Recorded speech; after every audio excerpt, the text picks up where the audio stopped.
You are watching Sipping Off the Cuff on TequilaAficionado.com, part of Tequila Aficionado Media. I'm Alex Perez in Southern California. I am la serpiente emplumada. I'm dueling Dueling serpientes. serpientes. Don't point that serpiente at me. Uh, We're doing. la serpiente emplumada. Solamente en una visión. Why do you change your voice? Because I love to say it's so dramatico. La So serpiente dramatic. emplumada. Soap opera dramatic. I don't know how you would pronounce this if you were living in the UK. This is for the European market that we've discovered. I will have that feathered snake bottle tequila you have there. Yeah, but you have to know what the feathered snake is. Can I For have those of you, serpent tequila? it's serpent tequila. Yeah. For those of you who are aware of the legend, Quetzalcoatl, I think, is the name of the serpent. It's a feathered serpent legend. And for those of you who have been to Mexico and you've been to Chichen Itza, for instance, you know that the summer, is it the summer, the solstice? Solstice. Is when the sun hits that pyramid just the right way. Kukulkan. Kukulkan. Yeah, and it comes down like this. You know, I've been inside that pyramid. I have too, and they don't let anybody else in there. No. Are we privileged? We. Do you remember the jaguar up on Yeah, the the jaguar with the top? jade eyes. Yeah, Yeah, that was cool. if I don't know, I don't know if they're letting people in again. It's a very steep climb. They wouldn't even let people up anymore. See, yeah, because it was a very steep climb, and then on the way down, you really literally have to come down on your butt because it's that steep. But we were very fortunate, and Alex and I, we've been to the top because Tequila Aficionado, and when you get to the top of that pyramid and you see out over the jungle, you realize what a feat that is to be on those pyramids. But anyway, that pyramid in particular is the one where the sun hits it the right way.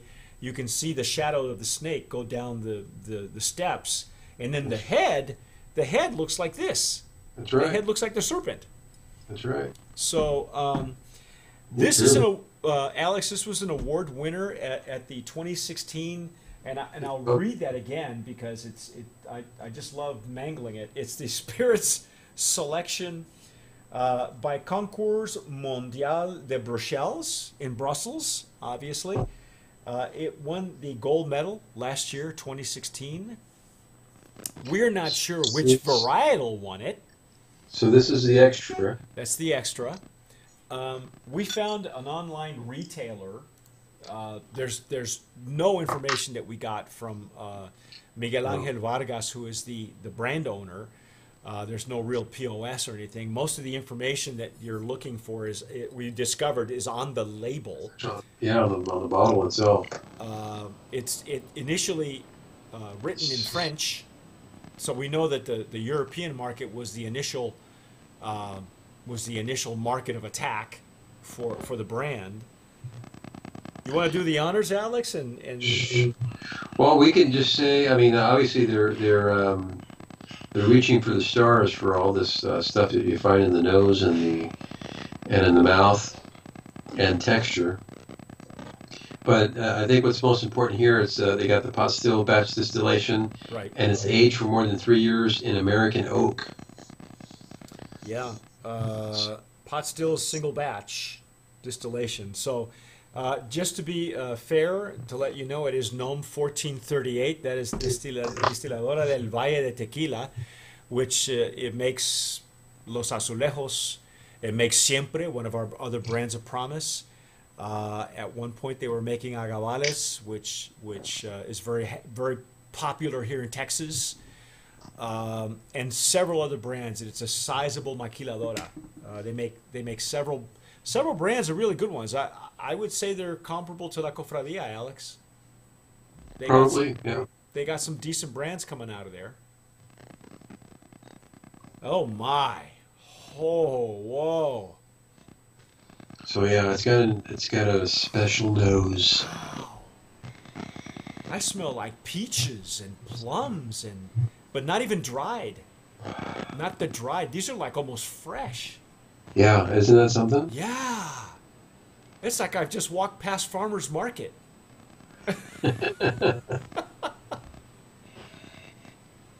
So fresh fruits, and Yeah, this is fresh fruit. spices in it too. Wow. Wow. I can still get the orange peel coming through too. Yes, yes. Yeah, definitely fresh fruit. There's more alcohol at the bottom, and both of us this go around we're both using Glencairns, the traditional Glencairn.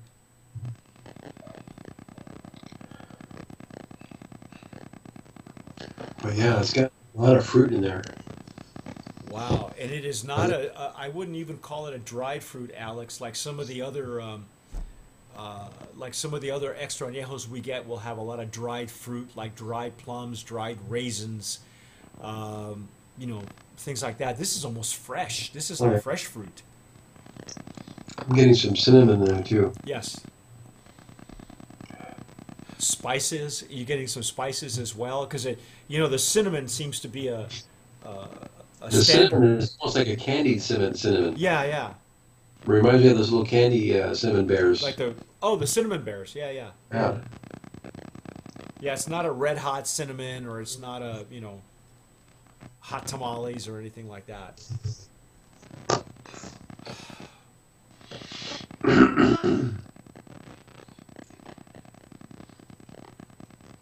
Mm.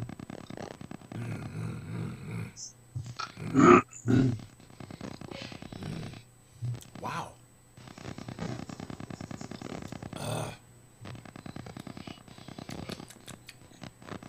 It comes and goes. Yeah, it It's a real short finish to me. it doesn't linger. The spiciness, the spices linger on the palate at the end. So it's not like it's coating your palate. It's like a slight lingering. Oh And yeah. you're right, the finish, there's hardly any finish that I can tell. Well, on the second go round, it's a little bit longer for me now. Okay. Well, maybe it just needs to open up a little bit. The sweetness on the nose is definitely there. Unlike the añejo that I made a mention of a sparkle donkey that was completely over the edge. It was completely over the top and offensive. The añejo was very pleasant, It was. very very nicely done. It was. No, this one takes that añejo to another level. Yeah, but it's not as sweet as I thought it would be. It's more like floral. It's like fresh fruit, Alex. It's weird. I smell peaches. Peaches. Yeah. Like I said, like I just walked past the peach aisle at the farmer's market. Yeah, it's a lot of this. It's very fruity.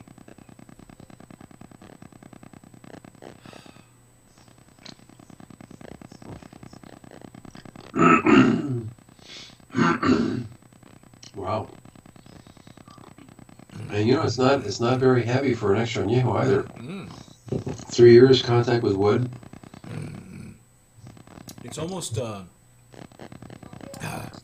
you know, it's a lot richer. You can see it in color. It's a lot Exactly. richer than the añejo. And Yeah. Alex, we weren't sent the reposado. Alex found a picture of the repo, and the repo was very light in color. This is the añejo, which is 13 months. So I'm not sure why the lightness in the color, but this one is very rich. It's a deeper Oh, color. It's probably a blend, though, Alex. Wouldn't you say? it could be. I mean, they don't have to tell us because it's an ultra añejo. It's an extra añejo, so they don't have to tell us exactly. We just know that to be an extra añejo has to be over 3 years.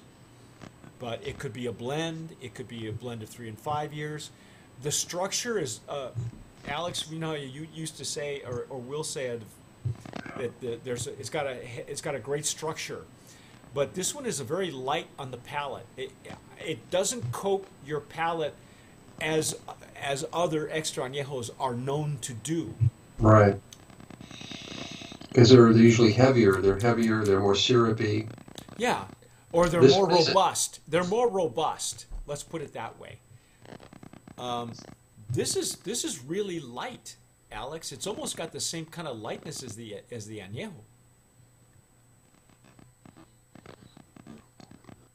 It's much fruitier. I like it. It's very good. Yeah, I know I'm going to sound sexist here, but I'm going to throw this out at you, and you tell me if I'm wrong. Would you consider this a something of a female oriented line, except for the blanco? The blanco is very much in your face, but the añejo and the extra añejo are, to me, they're not the macho structure that I'm used to. Am I right or wrong? Am I just, you know, like grabbing at straws, or I guess we're used to the progression of the blanco, and then we skip the repo, and right? the añejo and an extra añejo, right? Some type of progression. But again, it really depends on. I mean, we have a perception of what we feel a añejo or extra añejo should taste like, and then you have your master distiller that has gone with this style, which is pretty good. It's Yeah. just there. It's different. It's Well, just different. the other thing too, Alex, and maybe I should take that into consideration, and I wasn't, is that their initial market was the European market. Right. So this might be geared toward those sensitive palates, in which case there's nothing wrong with it. It's just, like Alex said, it's No. another style. Right. And I would think this is probably like you're saying is more geared towards those that drink the cognac Armagnac.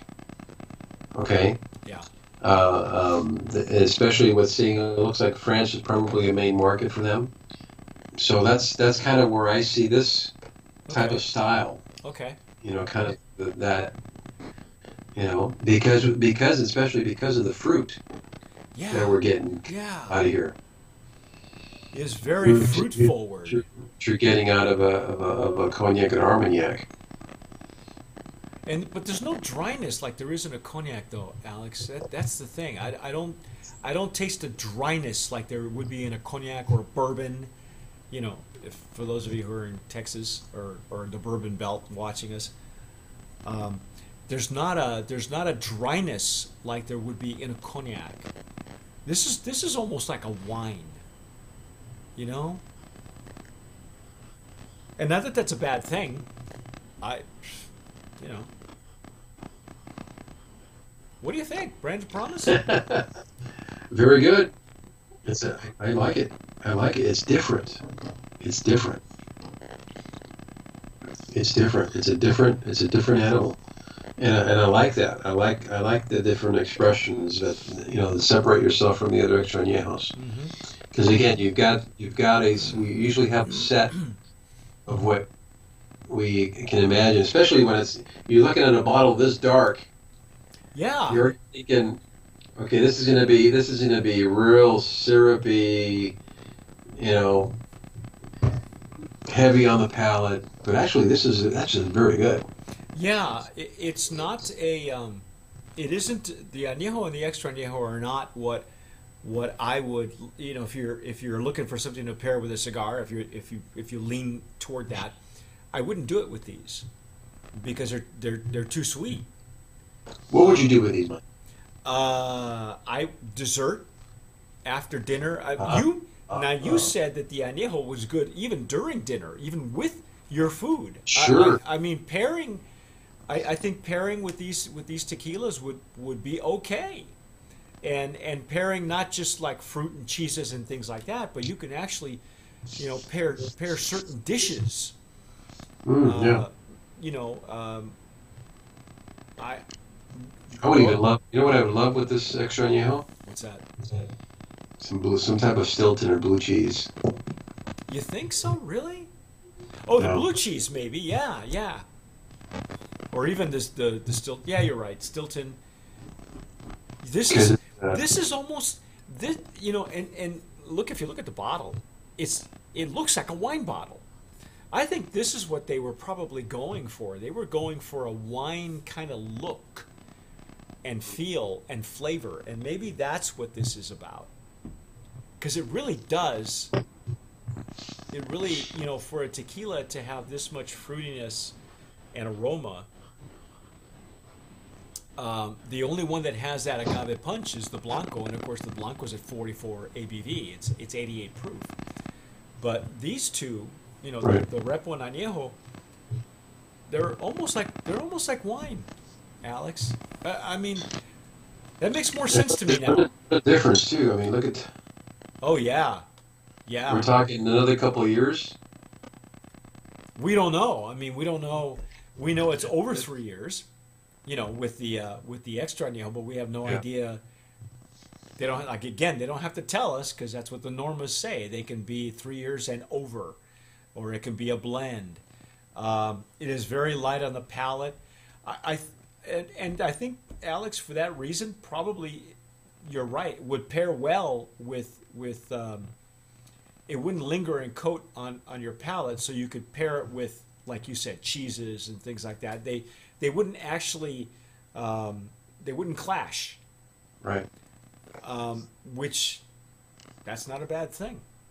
Yeah. Not a bad thing at all. I think it's a brand of promise. I'll throw it in there for the extra Anejo. I think Nominated for me. Yep, there we go. Nomination for the Ooh, a little gold- bit of brie, a little bit of brie with some fig preserve on it. figs. That's it. I thought it was peaches, Are you gonna figs? but it's fresh figs, Alex. There's a difference. No, you've had dry fig. I love dried figs. I love them. Yeah. And figs and dates. But I've had we used to have a neighbor that would grow figs on his tree, and we'd pick them, and then we had a friend from Yugoslavia make fig jam. Believe it or not. Ooh, love it. Yeah, yeah. But this is still a fresh fruit. This is not a dried fruit extra añejo. Mm. That's very good. Brand of promise, definitely. Yeah, for sure. That is so cool. Thank you to the Senor Vargas and his brother. If you can find this somewhere. Yeah, well, if you can find it, if it's in the States now, let us know on the comments below. If you're watching us on YouTube, just tell us what you think. I mean, if you've had it before, tell us. Subscribe to the to the channel. If you can't, if you have any questions or whatever, write us. I can get back to Senor Vargas. By the way, again, if you're looking at this website, the online retailer in the UK, he's selling this, if I'm looking at this correctly, at $48.36. 48.36. Yeah. Of course, by the time we got it shipped to us, it would be probably over $100. But if you're living in the UK, and I don't know what the transfer rate is on that, but $48? Are you kidding me? Holy cow, man! For an extra añejo? 45 euros.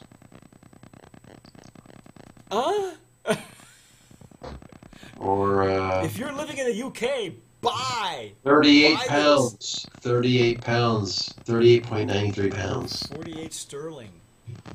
Yikes! You can buy it all day long, man. All day long. This is not a bad sipper. I personally, for me, I would lean toward the Blanco. Yeah, Blanco's good too. Yeah, that Stuff. Blanco. It's a nice line. Yeah. I would try the Reposado. Hopefully, Senor Vargas can let us have the Repo. Maybe if not this year, maybe next year. But for now, all three of these varietals we're nominating for Brands of Promise. Beauty. All beauties. All the beauties, and Thank they you. are gold medal winners. They are gold medal winners in Brussels at the Concours du Mondial in Brussels, Belgium. That's a huge. That's as big as the San Francisco World Spirits Competition. So, congratulations to those folks there. I'm Mike Morales here in San Antonio. I'm Alex Perez, Southern California. You've been watching Sipping Off the Cuff. Let us know how or what you think about these brands. Hopefully you're tasting them. If you're in the UK, we'd love to hear from you too. Yeah. And as always, sip wisely.